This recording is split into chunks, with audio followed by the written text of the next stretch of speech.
Hello student, आज की इस वीडियो में देखेंगे 8 ग्रेड अभ्यास पुस्तिका 2024-25 कक्षा 7 विषय हिंदी। आज की वीडियो में देखेंगे पाठ 15 में है छोटा जादूगर। तो चलिए क्वेश्चन की ओर चलते हैं। पहला क्वेश्चन आता है आपका, मेरा नाम छोटा जादूगर है, वाक्य में रेखांकित शब्द में विशेषण है, तो आपको उत्तर में करना है गुणवाचक। दूसरा में 1 रुपये का सिक्का पाने पर जादूगर, तो आपको उत्तर में करना है खुश हो गया। तीसरा में पाठ के अनुसार खिलौनों पर निशाना लगाते हैं, आपको उत्तर में करना है चूड़ी से।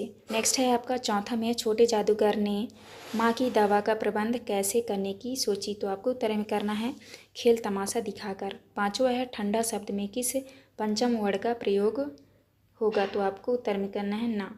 इसके बाद नेक्स्ट क्वेश्चन आता है आपका खाली स्थान वाले, तो यहाँ पे आपको भरना है 6 में भरना है आपको गुड़िया, 7 में भरना है आपको हंसी, 8 में भरना है आपको तमाशा और 9 में भरना है आपको वाचालता, 10 में भरना है आपको दुर्बल।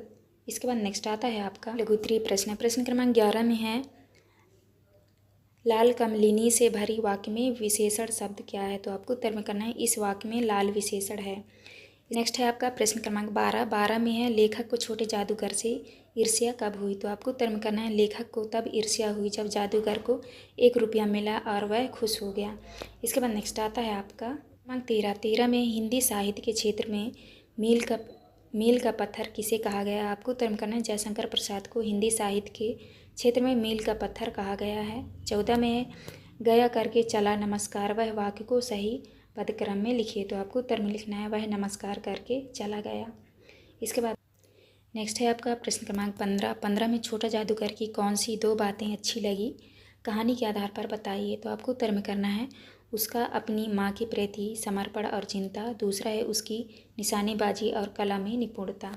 इसके बाद नेक्स्ट आता है आपका प्रश्न क्रमांक 16 में छोटे जादूगर की तरह यदि आप जादूगर होते तो क्या क्या खेल दिखाते, आपको उत्तर में करना है मैं ताश के पत्तों से तरह तरह के जादू दिखाता, खिलौनों को चलाता और लोगों को अद्भुत करतब दिखाकर आनंदित करता। इसके बाद नेक्स्ट आता है आपका नेक्स्ट है आपका प्रश्न क्रमांक 17 में उस दिन जादूगर की वाणी में प्रसन्नता की तरी नहीं थी, मानो उसके रोए रो रहे थे, लेखक ने ऐसा क्यों कहा, अपने विचार दीजिए, तो आपको उत्तर में करना है लेखक ने ऐसा इसीलिए कहा क्योंकि उस दिन जादूगर के मन में अपनी बीमार माँ की चिंता थी, दुखी था और उसके अंदर का दर्द उसकी वाणी में झलक रहा था। तो आप किस तरह करना है। इसके बाद नेक्स्ट क्वेश्चन आता है आपका प्रश्न क्रमांक 18 में तमाशा देखने नहीं दिखाने आया हूँ, कुछ पैसे ले जाऊँगा, माँ को पथ दूंगा, इन पंक्तियों का भाव लिखिए, तो आपको उत्तर में करना है इन पंक्तियों का भाव है कि छोटे जादूगर का उद्देश्य तमाशा देखकर आनंद लेना नहीं था, बल्कि वह खेल दिखाकर पैसे कमाना चाहता था ताकि वह अपनी बीमार माँ की देखभाल कर सके। इसके बाद आता है आपका दीर्घोत्तरीय प्रश्न क्रमांक 19 में छोटा जादूगर की तरह आपको 100 रुपये नाम में मिल जाए तो आप क्या करेंगे, आपको उत्तर में करना है अगर मुझे 100 रुपये मिल जाए तो मैं उन पैसों का सदुपयोग करूंगा, मैं अपनी ज़रूरत की चीज़ें खरीदूंगा और बाकी पैसों से दूसरों की मदद करने का प्रयास करूंगा, जैसे छोटे जादूगर ने अपनी माँ के लिए किया।